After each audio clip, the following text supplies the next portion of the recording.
Halo, berjumpa kembali bersama Dewi Trisna. Pada video sebelumnya, kita sudah mempelajari konsep kalor dan satuannya, serta kalor dan perubahan suhu zat. Nah, di video kali ini kita akan belajar bersama tentang kalor dan perubahan wujud zat.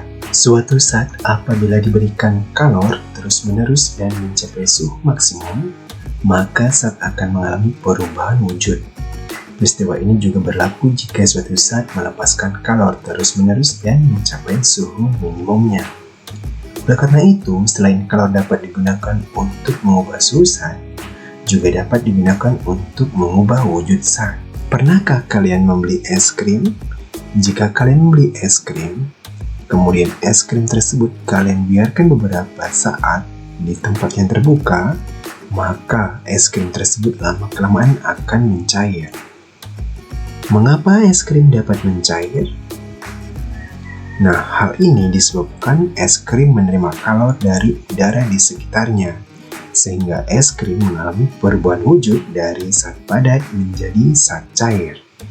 Peristiwa tersebut membuktikan bahwa kalor yang diberikan pada suatu zat dapat mengubah wujud zat tersebut.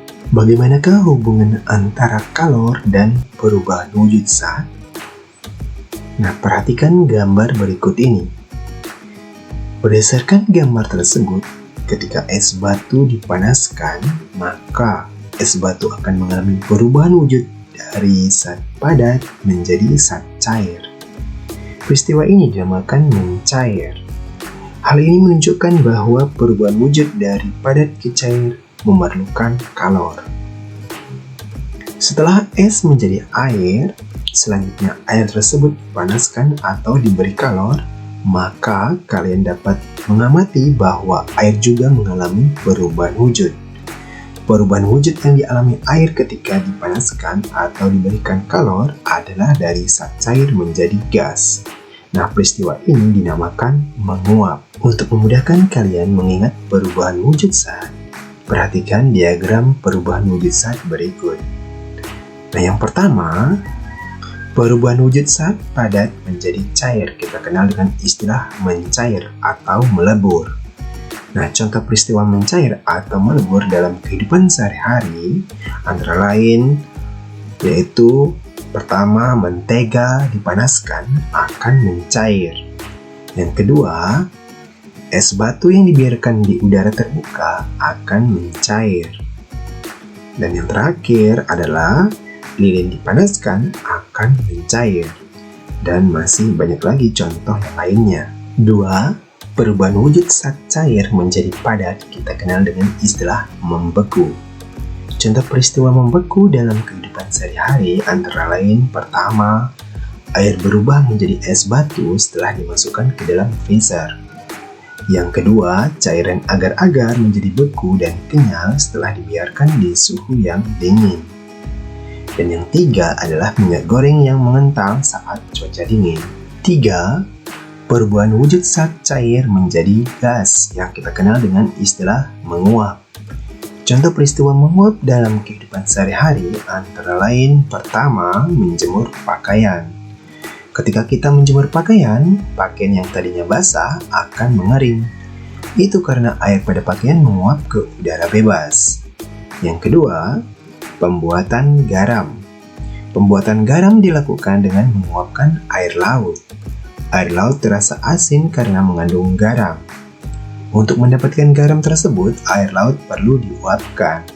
Ketika air laut semuanya menguap, maka akan menyisakan butiran-butiran garam. Yang ketiga, penguapan pada lantai yang dipel. Lantai akan menjadi basah ketika kita mengepelnya, lalu lantai tersebut akan mengering dengan sendirinya karena airnya menguap. Kita bisa juga mempercepat pengeringan lantai dengan mengelapnya menggunakan kain kering. Namun, air yang ada pada kain lap tersebut akan menguap juga. 4. Perubahan wujud gas menjadi zat cair kita kenal dengan istilah mengembun. Contoh peristiwa mengembun dalam kehidupan sehari-hari antara lain pertama, embun di rumput dan dedaunan pada pagi hari. Air embun yang ada di rumputan dan dedaunan pada pagi hari berasal dari uap air yang ada di udara bebas.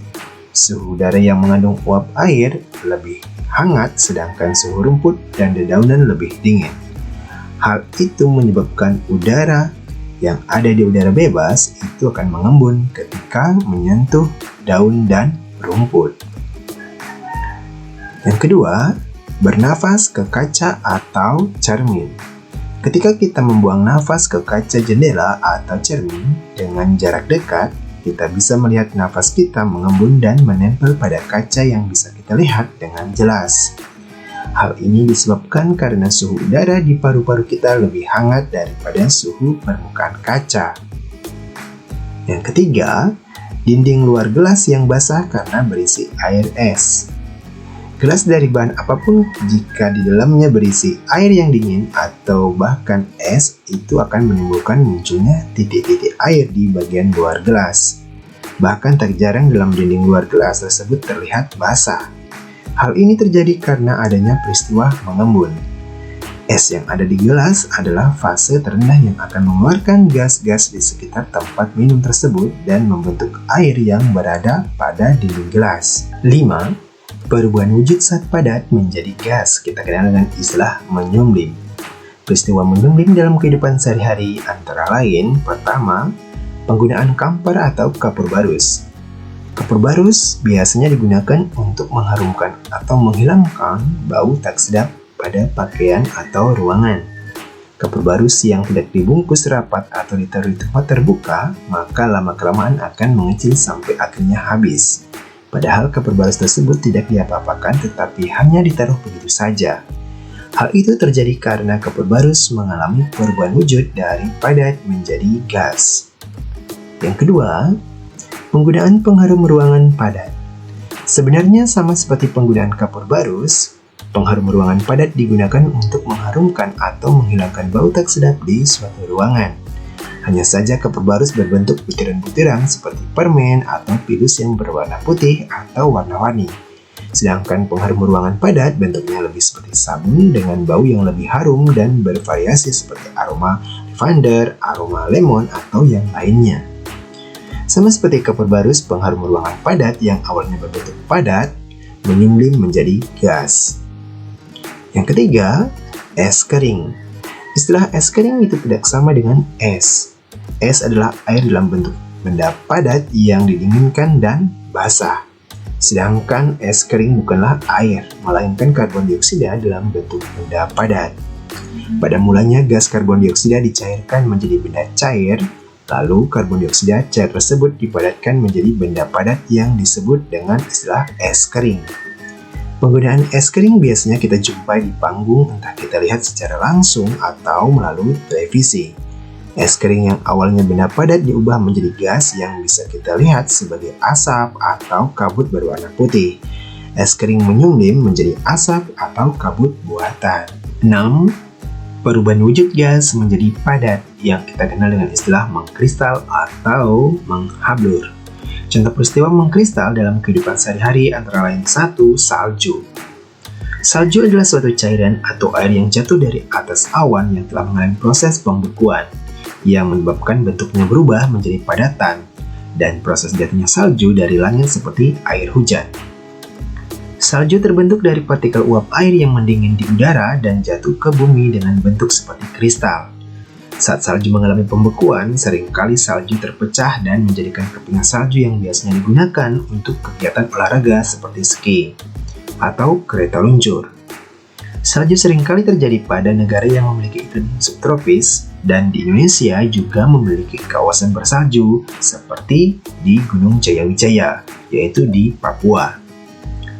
Yang kedua, bunga es. Refrigerator yang biasanya kita kenal dengan sebutan kulkas atau lemari es merupakan salah satu peralatan elektronik yang sangat dibutuhkan. Biasanya pada lemari es terdapat bagian yang sering kita sebut dengan freezer atau pendingin atau kita kenal dengan istilah pembeku. Nah, bunga es sering ditemui pada bagian ini.